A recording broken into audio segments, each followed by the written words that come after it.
Hello, it's Amba and Garrick Ravi back again. Are you gonna smile? Are you gonna smile?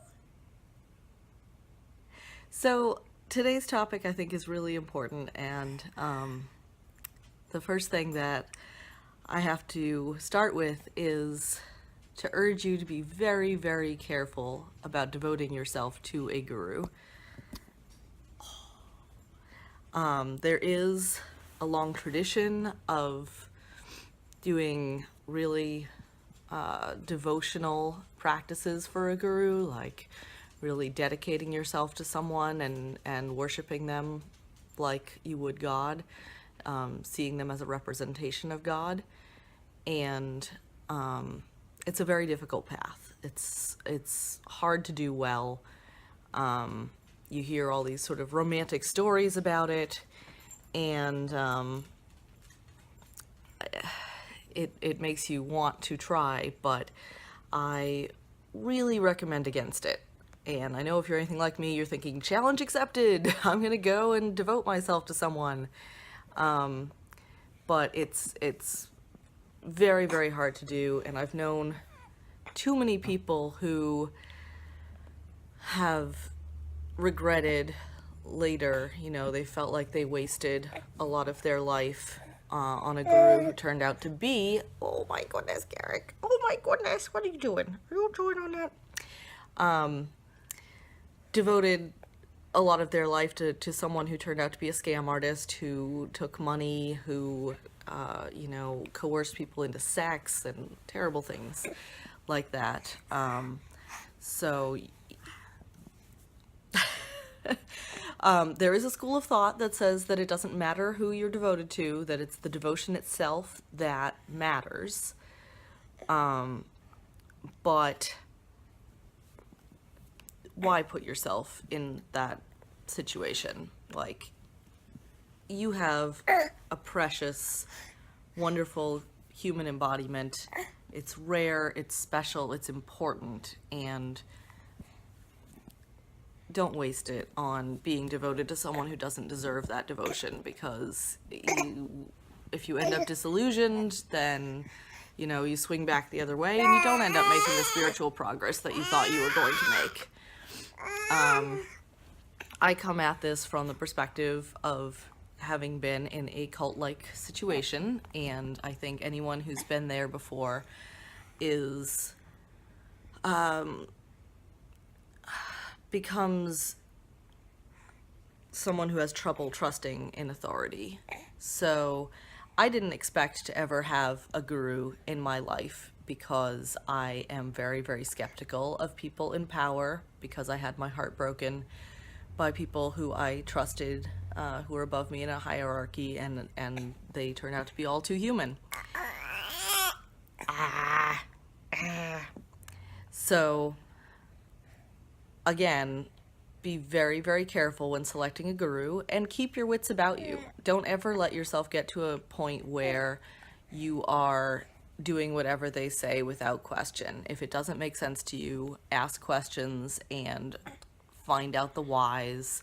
And don't let them use these common tricks like saying, oh, that's just your ego getting in the way, and if you weren't so egotistical, then you would not question this. Just, it's not worth it. I'm sorry this video is so shaky. Garrick Ravi keeps grabbing onto the selfie stick that I'm using. Of course, if I didn't use that and I held just the phone, he would reach for that and try to chew on it. So anyway, to get to the actual point, I did end up having a guru, and this is how it happened.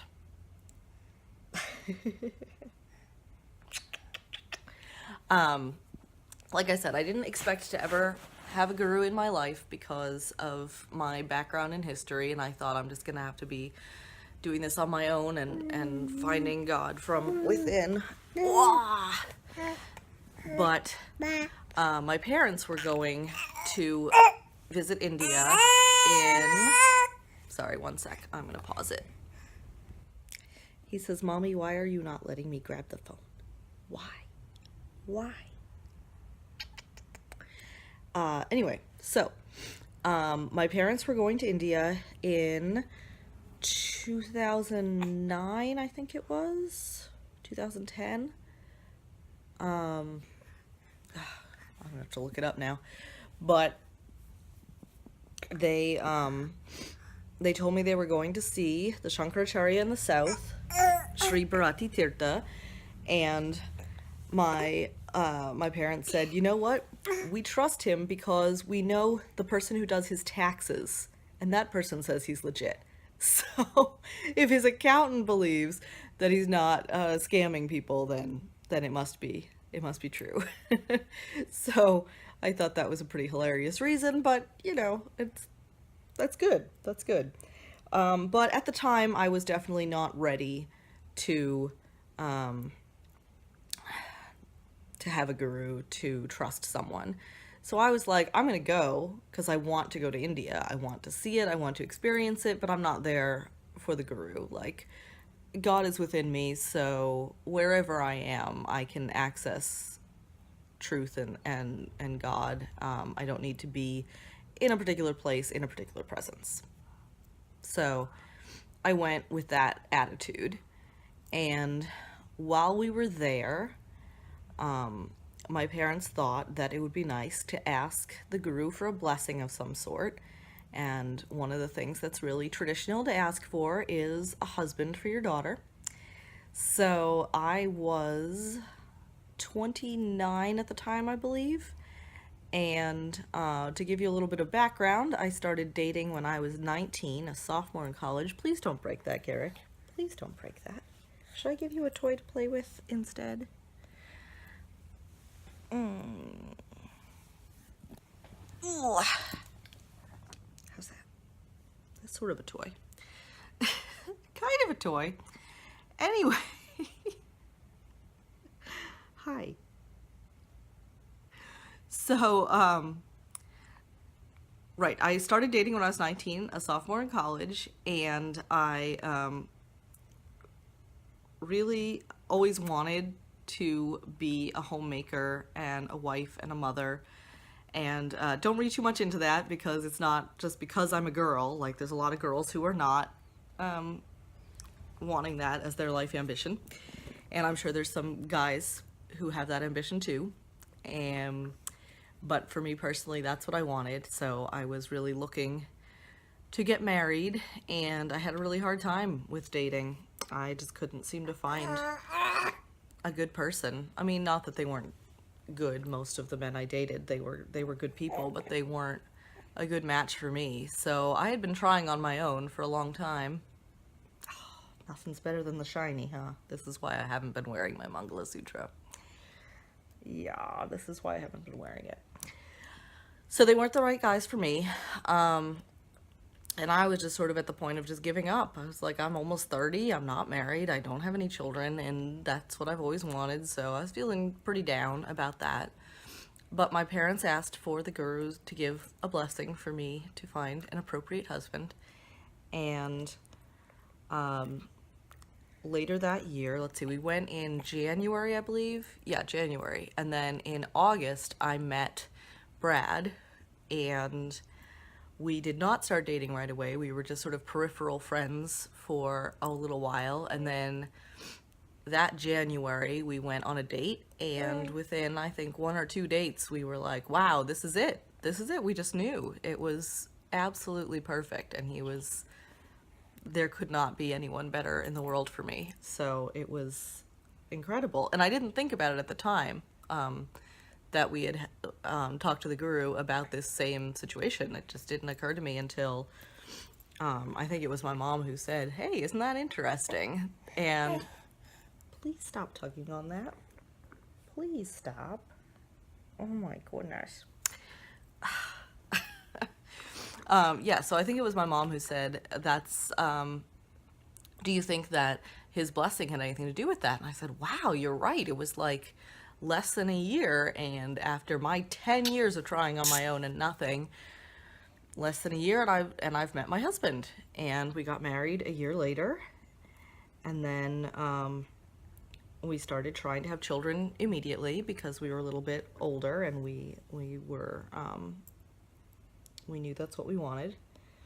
And it was very hard. We kept trying and nothing was happening. Nothing. Since I was a little bit older, I went to the doctor after I think about 6 months of trying, and they ran a lot of tests and they found that I had something called PCOS, polycystic ovarian syndrome, which is a very common cause of infertility. So we started doing a lot of research, and I did a lot to change my diet and get my cycle back on track, because it is an insulin resistance condition, so it's similar to diabetes. But still no luck, nothing was happening. And then my parents were going back, or rather, they were thinking about going back, but my mom had some other commitments and she wasn't sure if she wanted to go, going back to see the guru in India. And I said, can I take your place? Can I go instead of you? And she agreed. So my dad and I and a few of our friends went to see His Holiness again.